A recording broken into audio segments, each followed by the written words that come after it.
Praise God. Pupunti tayo, ano po? Malamig ang panahon. Salamat sa Diyos. Alam mo bakit? Sira po yung ating aircon, bumigay po siya. Pero bakit napakalamig? Favor po ni Lord, ano? Amen. Favor po yan ni Lord. Kami, abot-abot ang panalangin po kagabi pa, Lord, saan naman ang pag-iwag muna sana. Kasi kami bibiyahe. Alas 4 na madaling araw po, umuulan sa amin. Umalis kami doon, umuulan. Sabi niya, at may kaputi naman ako. Isuot ko daw at susukom na lang siya. Siguro, nasa baka malapit sa bahay ng pagtas mula sa amin. Nahihilo daw siya. Kasi nasa likod niya, nasa sakluban lang siya, hindi niya makita yung daanan. So, ginawa ko, tinanggal ko siya yung suot. At white jacket na lang. So, pagdating po lang sa may filtering, ambutang po na lang. So, salamat sa Diyos. Bakit ka mo? Totoo pong may mga kalamidad. Literal, ano po? Bagyo. Hindi lamang yan, bawat buhay, bawat pamilya may mga pinagdadaanan din mga bagyo. Ano po? Hindi lamang literal na bagyo na sumalanta, katulad ng nangyari sa Cebu. Maaari din po mangyari sa atin. Pero tayong mga Kristiyano po, lagi po tayong nakadepende sa ating Diyos. Amen? Amen. Hindi po natin mapipigilan yung bagyo. Una po, ang ipanalangin natin lagi na tayo ay ingatan ng Diyos sa anumang kalamidad. Ingatan ang mga mahal sa buhay natin at ang mga kapatid natin kay Kristo. Saan mang lugar sila naroon, lalo na doon sa mga tatamaan ng bagyo. Bakit po? Ang dalawang bagay po kasi yan. Minsan, yung mga kalamidad po nangyayari para tayo ay gisingin at yung iba pang mga kapatid natin. Ang sabi nga nila ay wake up call daw po yan. So kung ganoon po, ano ang dapat natin ipanalangin? Hindi naman natin pwedeng sabayin, pero pwede tayo makiusap kay Lord na huwag naman nakatuluhan. Ano po? Kasi mangyayari po yan. Dahil ang Pilipinas po, lalo po sila sumisikat sa idol. Isa na po yan ang lugar namin sa Bicol ngayon. So, hindi po natin sila mapipigilan dahil yun ay kanila mga paniniwala. Ganun pa man, nawa ang ating ipanalangin na mabuksan ang kanilang mga isipan tungkol sa totoong pananampalataya kay Lord. Totoo kong nakakalungkot yan. Kasi ang tao, matapos subukin, katulad ng sa Cebu, umiiyak, lumalapit kay Lord. Kapag nakasurvive, nagbabalik sa dati. So dapat hindi ang ganun ang maging disenyo po ng mga taong mananampalataya kay Lord. So salamat sa Diyos kanina sa unang pambungad na awit. Ang sabi doon, ang sabi ng kanta doon, this is the Lord. This is the day that the Lord has made. Sabi doon. Yan po kasi ang topic natin ngayon. Ang ating sermon. Ang topic po natin, gratitude. The key to joyful living. Yan po ang susi. Pero bakit pag gano'n ano po, titingnan natin, bakit napakasimpleng salita, pasasalamat.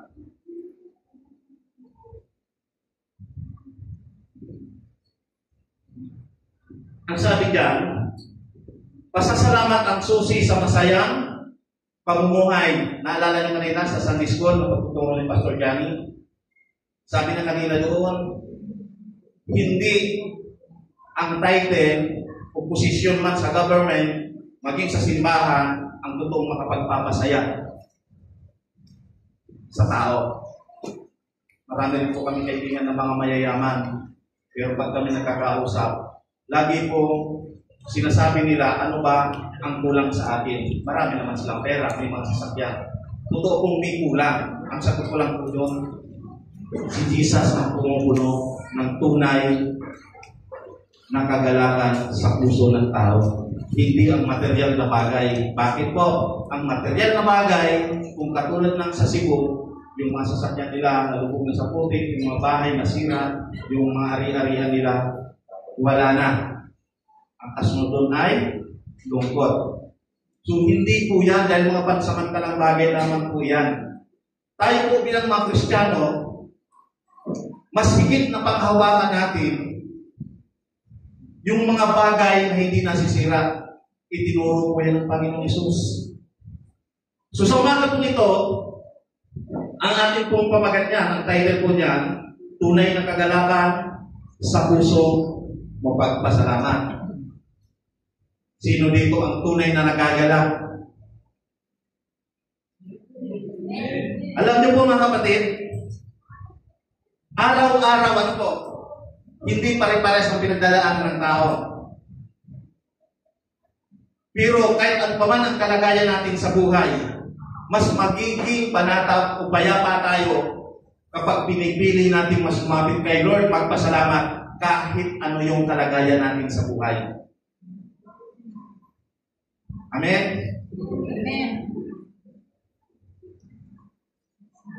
Ang totoo po, mahirap kung iisipin natin, mahirap talaga mamuhay sa mundo kung iisipin natin. Pero hindi naman yan ang layunin kung bakit tayo nandito. Ang ating pong text ay umaga, ang sabi dyan sa aklat ng awit, pwede tumayo tayo pakibasa nga. Sabi ng kanta kanina, kinanta natin yan.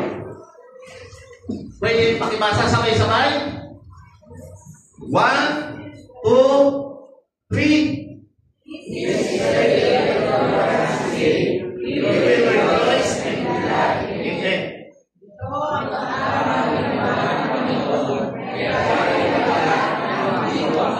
Amen. Tayo po'y manalangin. Dakilang Diyos, aming Ama, salamat Panginoon sa umaga na ito, Panginoon. Ano man ang kalagayan namin, maging ang lagay ng panahon. Panginoon, salamat at kami ay nandito. Isang pribileyo, Panginoon, na kami ay makapagpuri, makapagbigay ng pasasalamat sa iyo. Ano man ang kalagayan namin sa buhay. God, itinatas namin pagkatiwala ang araw na ito sa iyo at ito ang aming dalangin sa pangalan ni Jesus. Amen. Sige po, makakaupo na po tayo. Ang sabi po dyan, ito ang araw na ginawa ng Panginoon. Kaya tayo'y magalak at magdiwang. Asos, di ba? Naandyan na tayo. Paano kung tayo nasa sitwasyon ng taga-Cebu, ano? Kaya natin magdiwang? Amen. Kailangan po natin magdiwang.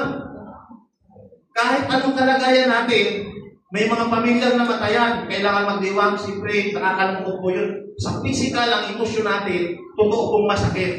Pero kapag sabi ng Diyos, ang lahat ng nangyayari sa buhay natin, meron pong purpose or layunin na nais ipakita ng Diyos. Tandaan natin, tayo, nalulungkot tayo sa mga lugar na tinamaan ng bagyo, ng lindol, marami pong mga namatay. Nalulungkot po tayo, kaya lang hindi natin alam ano ba ang mga kalagayan nila sa buhay, maging yung relasyon nila kay Lord. Nawa, bago man mangyari sa mga kapatid natin ang mga ganito, nawa nalaman nila ang katotohanan tungkol sa buhay na ito, kung ano ang nais ng Diyos. Ano po? Kasi ang totoo, marami pong narinig sa mga nakakahalubilo ko po sa labas. Lalo na po ang mga nangyayari ngayon na kakaiba sa ating mundo. Sa ating mga Kristiyano, hindi na po yan bago. Kasi malinaw po na nasulat na po yan sa Biblia. At kapag nasulat po, mangyayari po yan. So paano tayo makakaiwas sa mga ganito mga pagkakataon? Maaari bang maiwasan ito? Isa lamang po ang susi po dyan. Lumapit tayo kay Lord. Ang totoo, lahat tayo may pupuntahan. Lahat tayo mauwi sa isang layunin ng Diyos. Kaya lang, may mga favor din po na ginagawa ang Diyos sa buhay ng bawat isa sa atin. Kung tayo mananampalataya, tayo ay malimit na lumalapit sa ating Panginoon. Meron tayong kaugnayan sa Lord. Ang Diyos po ang nag-iingat sa atin. Maaaring kahit maglalakad-lakad lang tayo sa labas, maaaring may hindi maganda mangyari. Pero laging tandaan natin na hindi lang doon sa mga bagyo, kaya ang mga kalamidad o ano man nangyayari sa mundo, pwedeng ikapahamak natin. Lagi po natin iisipin na may mga pinangako ang Diyos sa atin. Kapag sinusunod natin ang ating Diyos, yung tatlo kanilang ipinakita, ng ating pastor no, sa kanyang Sunday school. Tatlo lang po yun, pero kung tayo ay nagnanais yung longing natin, kailangan natin unahin si Lord. Isa na po doon yung 1:6:33 po. Kapag inuuna natin ang Lord, mayroon laging balik na pagpapala o favor. Hindi man yan blessings material, pero sa ating buhay, lagi pong meron. Tandaan po natin, ang sabi dyan, ginawa ng Panginoon ang araw na ito. Ibig sabihin, siya ang may kontrol sa lahat ng panahon. Pagkakataon sa ating buhay. Ang sabi pa dyan, magalak at magdiwang tayo dahil anuman ang ating kalagayan, may dahilan pa rin para magpasalamat. Ang pagkakataon ng bagong araw ay patunay ng kanyang kabutihan at pag-ibig. Lagi pong may nangyayari. Pero dapat nga po tayo mga mamamayan, alam na po natin taon-taon, lagi po tayo nakakaranas ng mga kalamidad. Pero mas kakaiba po ngayon. Napansin nyo? Kasi matapos yung sunod-sunod ng mga lindol, malalakas na lindol, malalakas na bagyo naman, na hindi naman dati. Medyo kakaiba siya. At sa ibang lugar, meron pinakita na yung mga hayop, naglalakad sila ng pabilog. Ano man ang olo ganoon, wala na tayong, hindi natin dapat problemahin yun. Kasi ang lahat ng bagay ay kontrolado ng ating Diyos.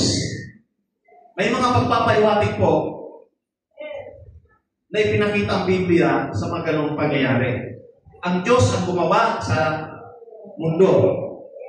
Kung siya ang gumawa, sabi kanina, ang Diyos ang gumawa, siya ang may kontrol sa lahat ng bagay. Ayan po, intro next. Kapatid, intro pa lang, alam ko lang sinabi.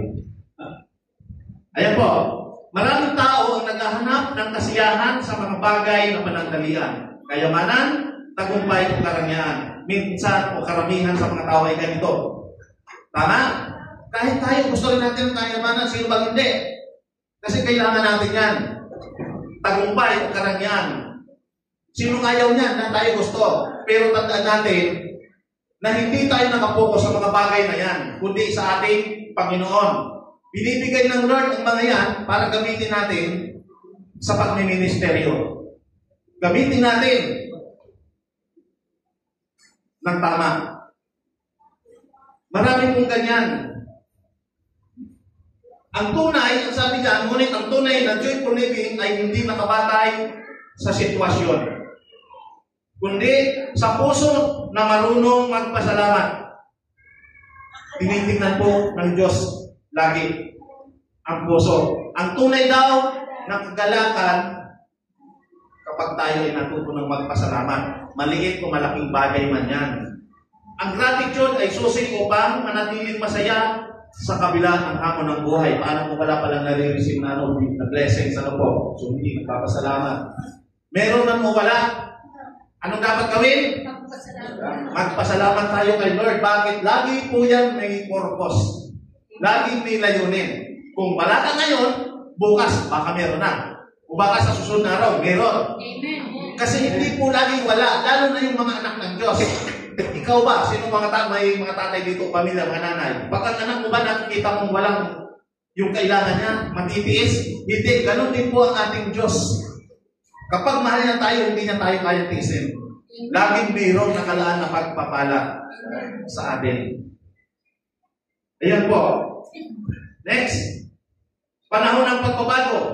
Ayan po. Sa talatang ito, ipinapaalala ni David na bawat araw ay gawa ng Panginoon.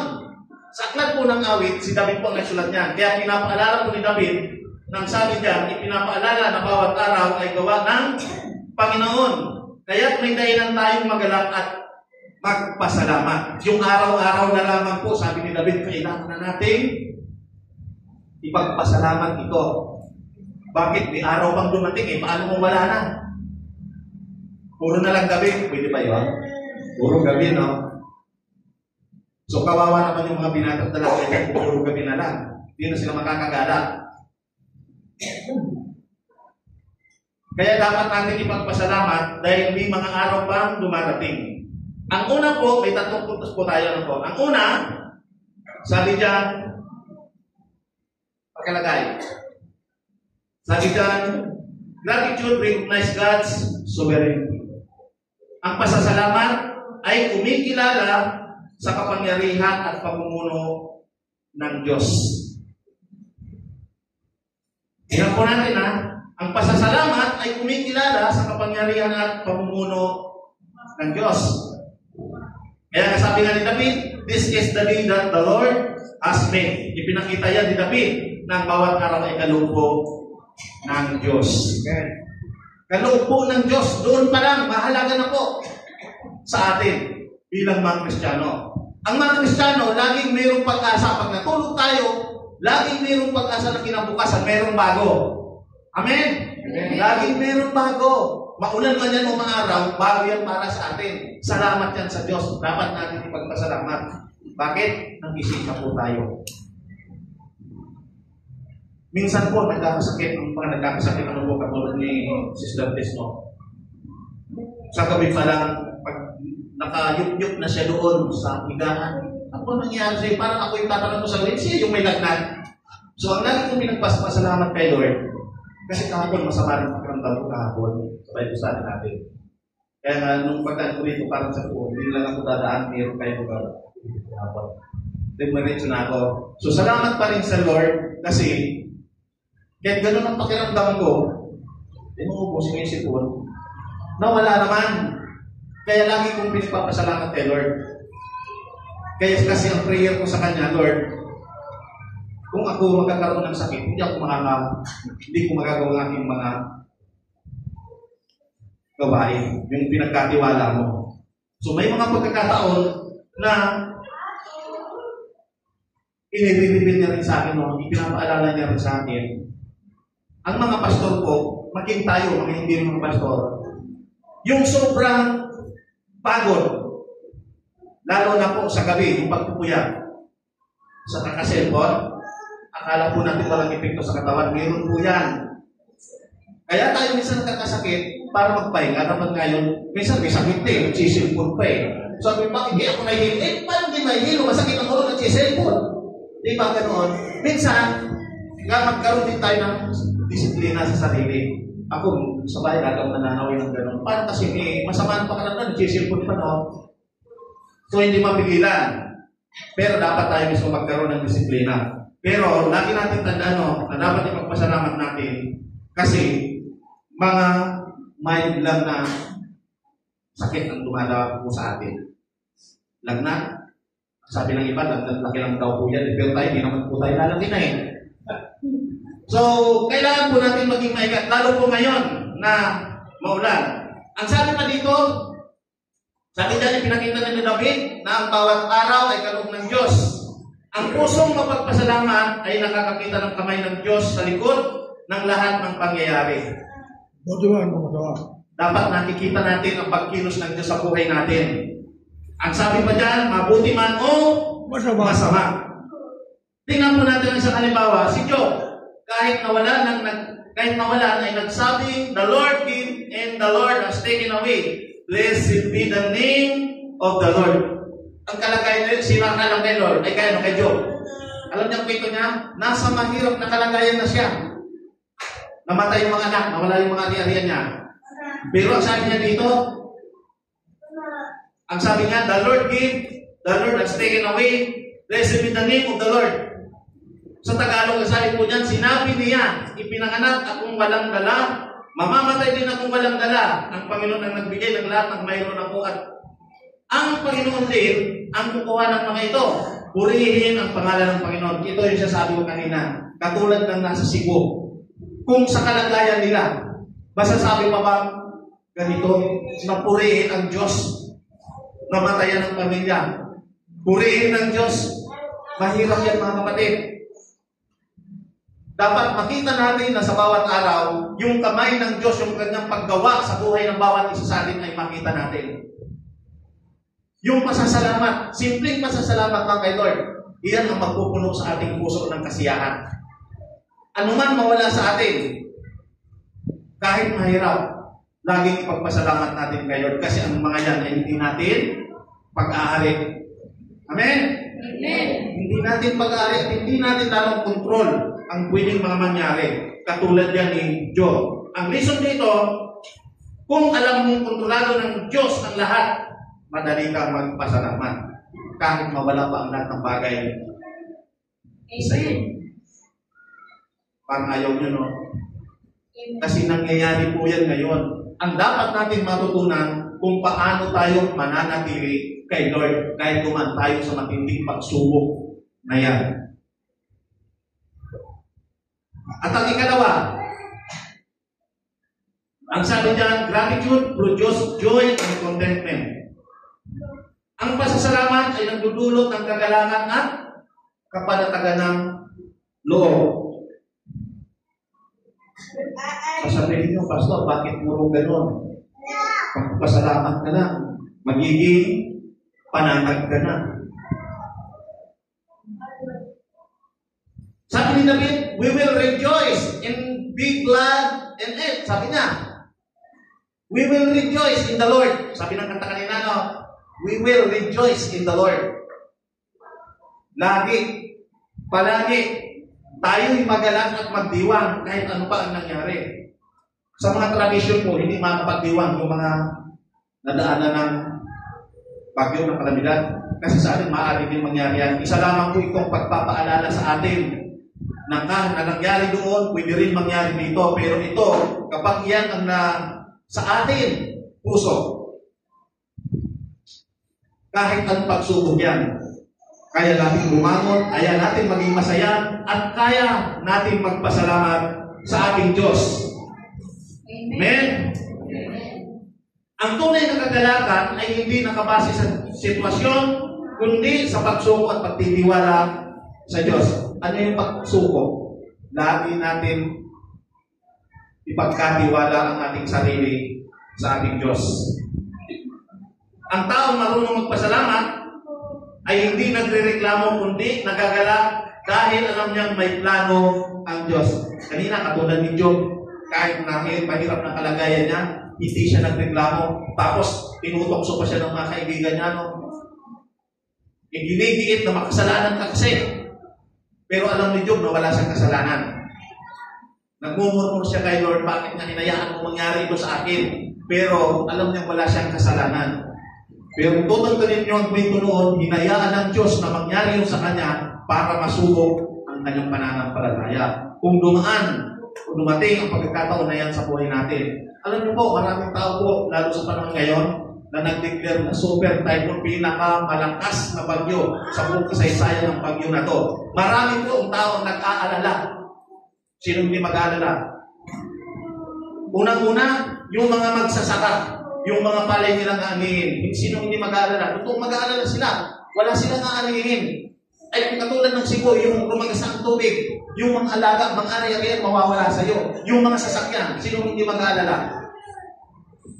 Totoo hindi. Maging tayo, ganun din. Sino hindi nag-aalala? Lahat po tayo nag-aalala. Kaya lang, mapalat tayo mga kapatid. Bakit? Kailangan nating magtiwala kay Lord. Ipanalangin natin na dumaan man ang bagyong, ingatan tayo. Amen. Kasi mangyayari po yan, hindi natin mapipigilan. Isa na sa pinagpasalamat natin, tumaas ng kunti yung direksyon ng bagyo. Anong ibig sabihin pag tumaas? Ibig sabihin medyo babagal ng hihina ng kunti ang epekto niya sa kalupaan. Dahil kapag bumaba siya, mas hihigop siya ng mas malakas. At ang bawat madaanan niya, nakakaawa po. Lahat po ng pananim, lahat ng mga nyog, sino mga probinsyano dito? Si Pastor Bal, alam mo po, si Pastor Bal, taga Mindoro yan. Kapag dumaan ang bagyo sa probinsya, nauubos ang mga saging, ang mga nyog, at kung ang bahay mo ay barong-barong, kubo-kubo lang, itilipat mo yung bahay mo doon sa kabilang barangay. Dati taga-rito ko sa barangay ngayon, nandun ka sa kabila. Ano yung ibig ko sabihin? Dahil giniba na ng bagyo. So, ganun po katindi. Nung araw, meron po kami pag mas matindi pinagdaanan noon. Pero, ano po ang naging nasa isip lagi natin? Kami, ako po noon talagang kapag sinabi pong bagyo, nakakatakot. Sa lugar nila, nung tumira kami, yung Milenyo, may pera kami dahil kakauwi ko lang po, galing Trapo, galing sa Cavite, umuwi ako doon, nandun sila sa probinsya. Pagdating ko doon, sakto bumagyo, yung binili kong kalahating kaba na bigas, nabasa sa naloob sa baha. Ang ginawa nun, hinugasan, nilugaw lang pulong lahat yun sa isang malaking kaldero. Kinabukasan sa masusunaran, wala na. Yung kalsada papunta ng bayan, wala na rin madaanan dahil ito sa landslide. So, ang nagbigay ng relief, mga army dumaan sa dagat, nagpapasan sila o naglalakad. Talagang isa-isang sundalo. Pagdating doon, mabibigay ng bigas, nag-aaway, nagsusutukan na po yung mga tao. Bakit? Sobrang gutom na nila. Naiiyak lang po ako noon. Sa madaling salita, nag-decide po ako na kunin sila dito na kami tumira. Doon na po namin nakapagpapag sa Fatima kami nilipat. Ang upahan kami. So may mga pagkakataon na kailangan daanan natin ang buhay ng kahirapan at makikita din ng Diyos kung paano tayo tutugon. At nakikita rin ng Diyos kung paano tayo lalapit sa Kanya. May mga bagay na kailangan magdaanan para lang tayo matuto. Dapat, nawa, anuman mga lugar na pinagdaanan, dapat makita nila kung ano ang mensahe ng Diyos para sa lahat ng tao. Tandaan natin mga kapatid, bawat nangyayari ay mayroon pong dahilan o purpose ang Diyos. Ang sabi po diyan sa ikalawa natin, ang taong marunong magpasalamat ay hindi nagre-reklamo, muling nagagalak dahil alam niya may plano ang Diyos. May plano po. Si Apostol Pablo po, ito po ang halimbawa, no? Si Apostol Pablo, ang sabi diyan, ay nagpasalamat kahit nakakulong. Sa Filipos chapter 4 verse 4, ang sabi ni Pablo, hindi ko sinasabi magalak kayong palagi sa Panginoon. Inuulit ko, magalak kayo. Siya nasa pulong ng kulungan, nagtuturo siya ng magalak. Siya ba? Masaya? Alam niyo po yung sino nakapasok sa loob ng kulungan, nabi sa visit pa lang po, nagturo kami doon. Hindi masaya sa loob ng kulungan, mga kapatid. Si Pablo, nagkulong siya, pero ang tinuturo niya, magalak kayo. Ang sabi niya, inuulit ko, magalak kayo. Kanino daw magalak? Sa Panginoon. Kahit ano man ang kalagayan niya, natututo siyang magpasalamat. Lagi niyang iniisip na may purpose kung bakit siya nandun. I-enjoy ang buhay. Ano man ang kalagayan mo, lagi magpasalamat. Filipos chapter 4 verse 11, 12, sabi dyan ni Pablo, hindi ko sinasabi ito dahil sa kayo'y pinaghahanapan ko ng tulong. Ang sabi niya pa dyan, natutunan ko ng masiyahan, maging ano man ang aking kalagayan. Nasa bilangguan po siya, no? Sa loob ng kulungan. Limitado rin po ang pagkain. At kung ano-ano lang. Pero makikita natin kay Paul, sabi sa 12, naranasan ko na ang maging kahos, naranasan ko na rin ang managana. At ito po ang pinaka-importante dito. Natutunan ko na ang sikreto. Anong sikreto yon?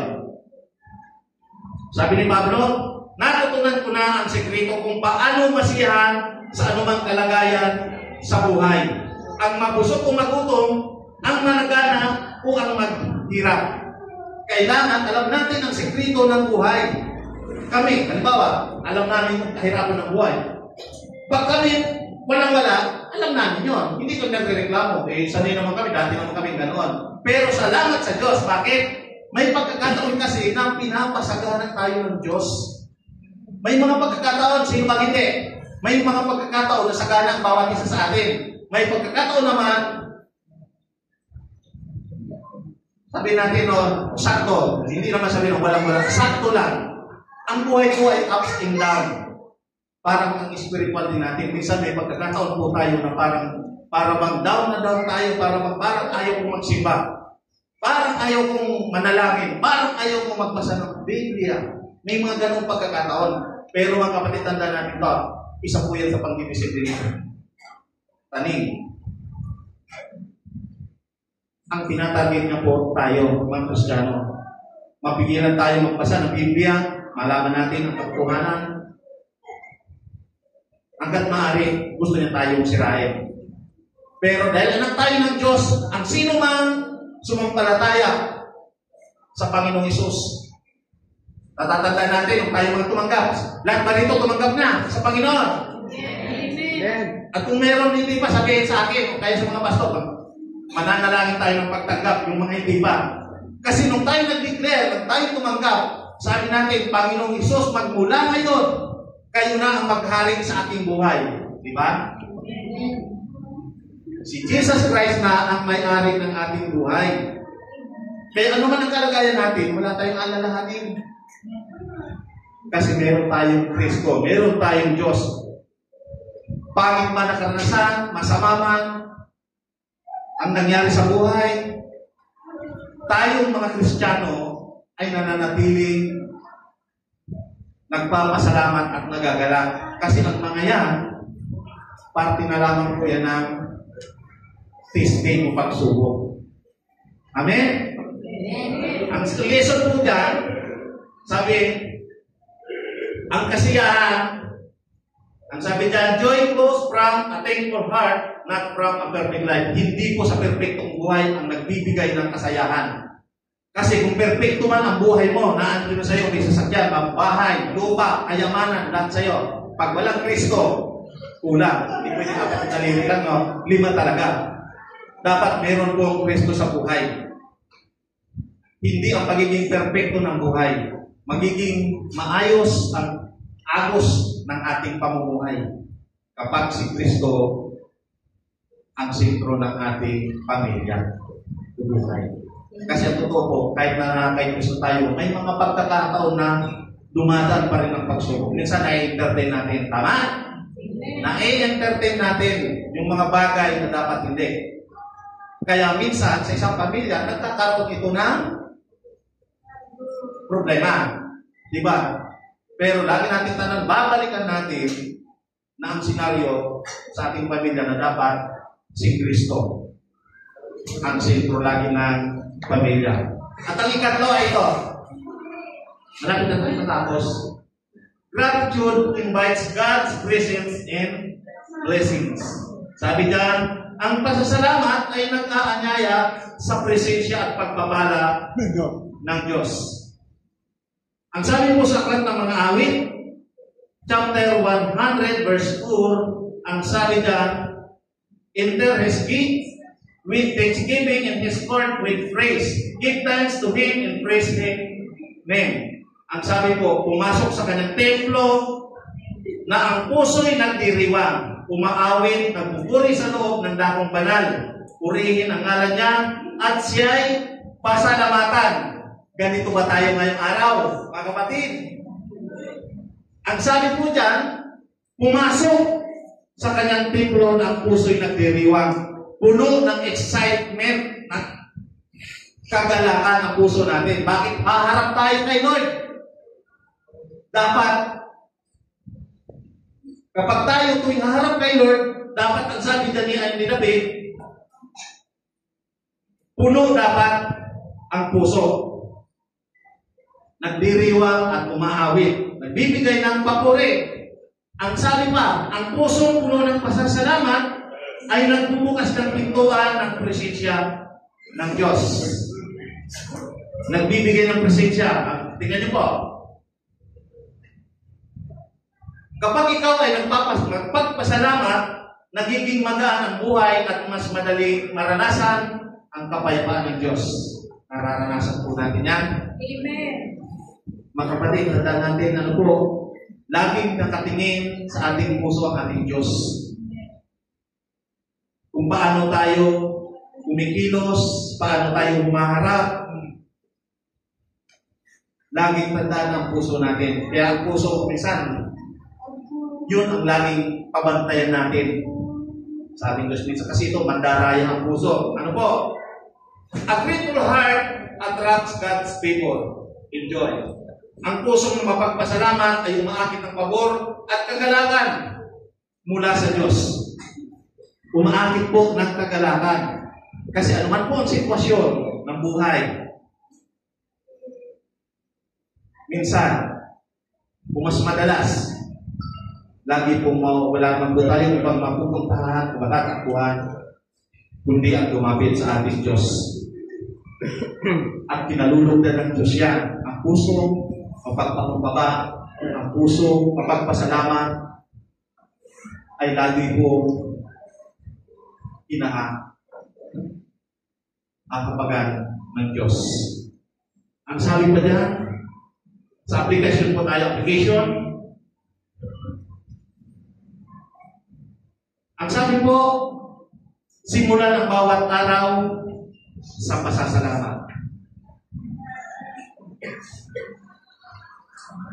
Nakakapagpasalamat po ba tayo araw-araw kay Lord? Amen. Dapat po lagi, hindi lamang sa isang araw, kung hanggat maaari, palagi. Kasi tayo po ay Kristiyano. Ang palatandaan sa atin ng pagiging Kristiyano, kung nasa atin ang banal na Espiritu, tayo po ay may puso mapagpakumbaba. At mayroon po kasing mga bunga po. Bunga ng banal na Espiritu sa mga nakarang topic natin. Makikita po yan sa buhay natin. At ang ikalawa, tignan ang kabutihan ng Diyos sa bawat sitwasyon. Kaya mga kapatid, anuman ang kalagayan natin sa buhay, maging kahit anuman ang dumating na mga pagsubok sa atin, lagi natin titingnan ang kabutihan ng Diyos, ang mga ginawa ng Diyos sa buhay natin. Kasi yung mga bagay na nangyari sa buhay natin, kapag mabubuting bagay, kanino galing? Kay Lord. So mas marami ang mabubuting bagay na nangyayari sa ating buhay kaysa doon sa mga pangit na dumadaan sa ating buhay. Tama? Minsan, sa sobrang dami na binigay ng Diyos, may isang beses lang na pangit nangyari. May mga tao kung gano'n. Isa itong paalala sa bawat isa sa ating bilang mga Kristiyano, ano po, na kahit ang paman ang ating pag-aanan o mangyari sa buhay natin, dapat tandaan natin yung mga ginawa ng ating Diyos sa ating buhay. Ang ikatlo, maging saksi ng kagalakan, ibahagi sa iba kung paano ang gratitude ay nagdala ng kapayapaan at saya sa buhay, sa iyong buhay. Sabi kanila ni Pastor Johnny, sa kanila, meron na lang nagsasabi, tingnan nyo, praise God, yung kabutihan ng mga ganung bagay, no? Totoo po yan. Kami rin, isa nararanasan namin yan. Kahit hindi palagi, salamat sa Diyos kasi bakit? Nararanasan natin. Lahat tayo, maaaring nararanasan natin yan. Hindi lang napapansin. Amen? Amen? Nararanasan yan. Maliit na bagay o malaki man yan. Ipagpasalamat natin kay Lord. Kasi yan ay nagdadala ng kapayapaan at saya sa ating buhay. Nagpasalamat tayo sa maliit na bagay. Uy, itong mga tao na to, sabi ni Lord, nasiyahan na doon sa kunti, ano pa kaya kung malaki nang ibigay? Sino gusto ng mas malaki? Siyempre, gusto natin, ano?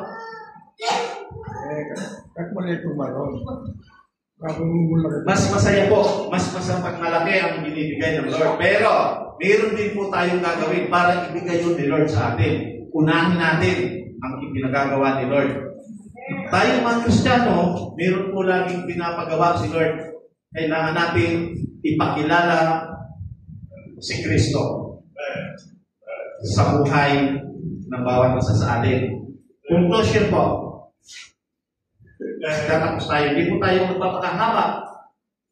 Ang pagpapasalamat ay isang pusong bukas sa presensya at pagpapala ng ating Diyos. Kapag natutunan natin magpasalamat sa bawat pagkakataon, mabuti man o mahirap, pinapaalalahanan natin ang ating sarili ng Diyos ay tapat at patuloy na kumikilos sa ating buhay. Sapagkat ang pasasalamat ay hindi lang isang reaksyon sa biyaya, kundi isang pananampalataya. Naniniwala sa kabutihan ng Diyos kahit hindi pa natin nakikita ang resulta. Ito po kasi ang pinakamahirap sa lahat, yung paniniwala na kahit sa mga ginagawa natin, lalo na kung wala pang nakikita ang resulta.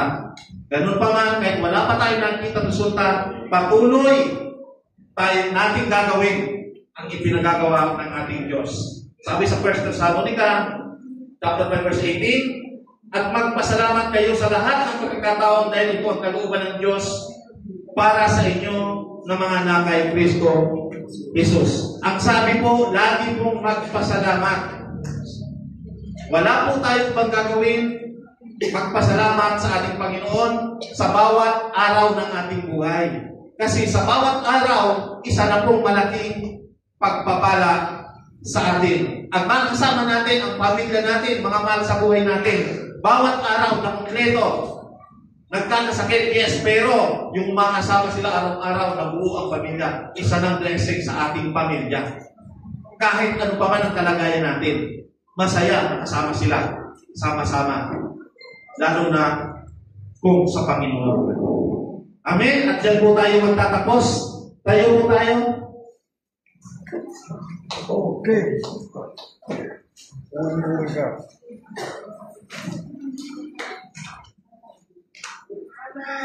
Hallelujah.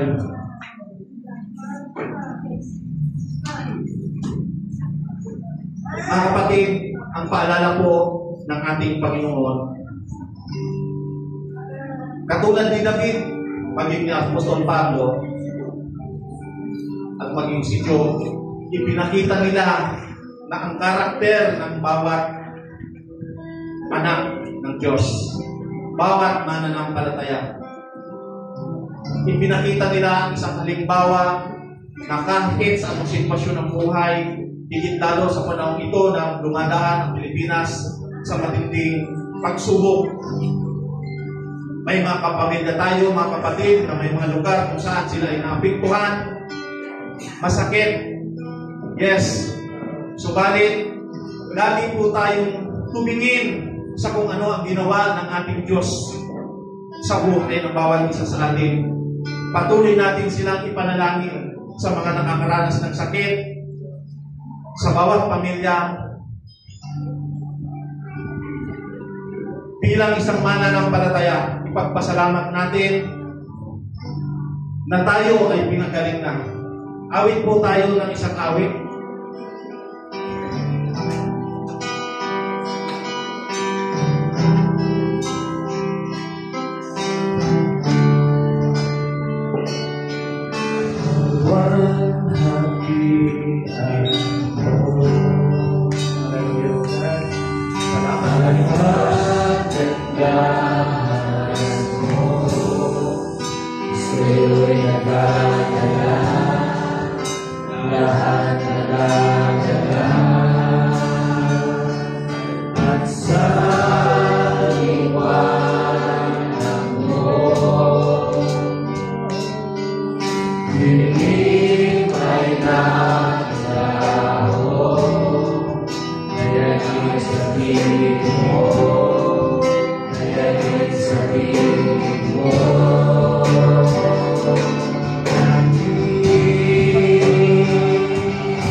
Salamat sa buhay at sa wisdom, Panginoon.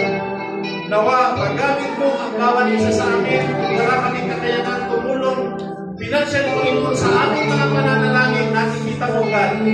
Nalalaman mo ang bawat puso ng bawat isa sa amin. Kami, O Diyos, ay nagkusumamo sa iyo, Panginoon. Nanawa, Panginoon, ang mga pamilya, Panginoon, na nakaranas ng matinding kapighatian, Panginoon, sa buhay nila. Aming Diyos, ikaw ang magbigay sa kanila, Panginoon.